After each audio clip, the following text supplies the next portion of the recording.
Your legs have been trying to tell you something, and most people over 60 have no idea they should be listening. That little ache you feel when you walk to the mailbox, that strange coldness in one foot at night, that heaviness in your legs after sitting for a while. These aren't just signs of getting older. They might be signs that your legs aren't getting the blood flow they need. And here's why this matters so much after the age of 60. Your circulatory system has been working every single day of your life, decade after decade. And as the years go on, things can quietly change. Blood vessels can narrow just a little. Circulation can slow down just enough to start showing subtle signs. Not dramatic signs, not emergency signs, quiet ones. The kind you brush off because you think it's just age. But when your legs don't get enough blood, it's not just about comfort. Good circulation is what keeps your tissues healthy. It's what helps wounds heal. It's what keeps you steady on your feet and active in your daily life. So paying attention to these signals isn't about worrying. It's about staying ahead. It's about knowing what to mention to your doctor before a small thing becomes a bigger thing. Today, I want to walk you through 4 warning signs, calmly, clearly, one at a time. No medical jargon, no scare tactics. Just honest information that could make a real difference in how you care for yourself going forward. Let's start with the first one. Warning sign. Number 1. Your legs or feet feel cold, even when the rest of you is warm. This is one of the earliest and most overlooked signs. You're sitting in your living room. The heat is on. You've got a blanket over your lap. But when you reach down and touch your feet, one of them, or both of them, feel noticeably cold. Maybe you've been wearing socks to bed for years now. Maybe your spouse has mentioned that your feet feel like ice when they brush against them at night, and you've probably just thought, well, that's just how I am now. But here's something many people don't realize. When blood flow to the legs decreases, the extremities are the first to feel it. Your body is smart. It prioritizes sending blood to your vital organs, your heart, your brain, your lungs. And when circulation isn't quite what it used to be, your feet and lower legs can quietly get less than they need. The result is that persistent coldness that no pair of wool socks seems to fully fix. Now, this doesn't mean every cold foot is a circulation problem. Sometimes it's just a chilly room. But if it's consistent, if one foot is colder than the other, or if it happens even in warm weather, that's worth paying attention to. That's worth a calm, simple conversation with your doctor. Have you ever noticed that one foot feels different from the other? Think about that for a moment. Warning, sign number 2, cramping or aching in your legs when you walk. This is the one that catches a lot of people off guard. You're walking through the grocery store, or you're taking a short walk around the block after dinner, and after a few minutes, you start to feel a cramp or a deep ache in your calf. Maybe in your thigh, maybe even in your hip area.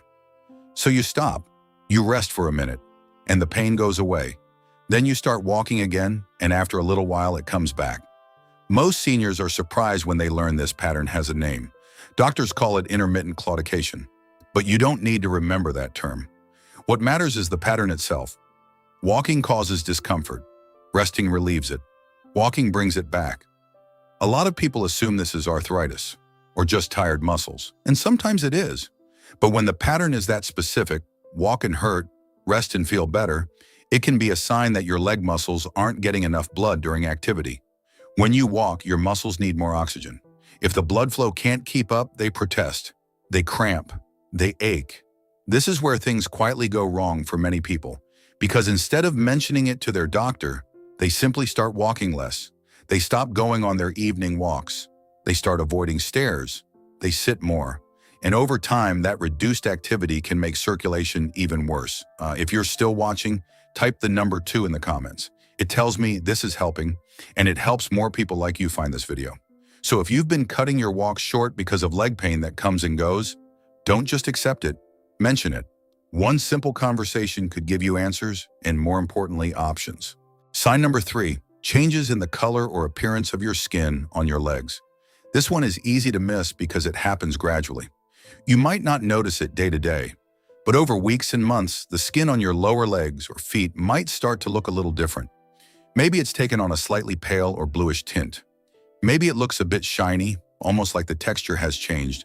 Some people notice that the hair on their lower legs has thinned or stopped growing altogether.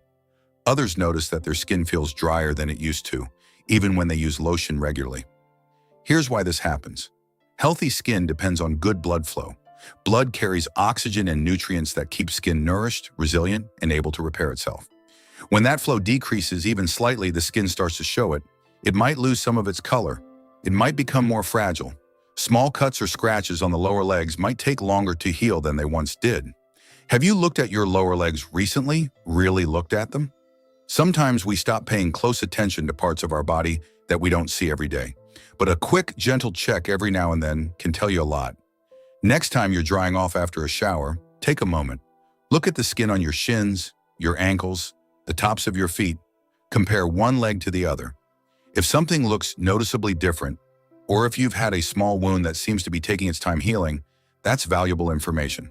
Not something to panic about, but something to be aware of and to share with your healthcare provider. Sign number 4. Numbness or tingling in your legs or feet. This is the one that people often confuse with other things. You sit in your favorite chair for a while, and when you stand up, your foot feels tingly. Or you wake up in the morning and one leg feels slightly numb, like it's not fully awake yet. Now, we've all had a foot fall asleep from sitting in an odd position. That's normal, that's temporary. But when numbness or tingling happens frequently, when it doesn't seem connected to how you were sitting, when it lingers even after you've been moving around, that's different.